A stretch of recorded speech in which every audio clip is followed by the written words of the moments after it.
হুজুর গাউসে পাকের একজন মুরিদ ছিল। এই মুরিদের এক রাত্রি 70 বার আল্লাহ পাক স্বপ্ন দোষ দিলেন।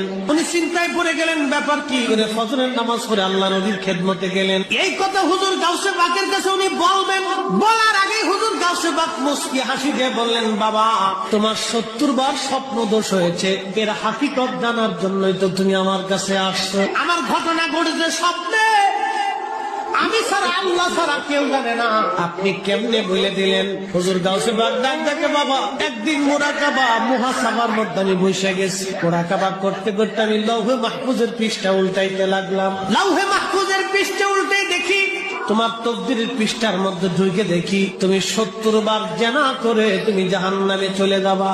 আমি আল্লাহর কাছে দরখাস্ত পেশ করলাম। আল্লাহ পাক ডাক দিয়ে বলেন, হে মহিউদ্দিন দাও, আমি আল্লাহ কবুল করে নিলাম তোমার দোয়া। তোমার উসিলায় তোমার মুরিদকে আমি 70 বার জিনা থেকে বাঁচাইয়া আমি আল্লাহ গুনাহ থেকে মাফ করিয়া তাকে জান্নাতি বানাইলাম।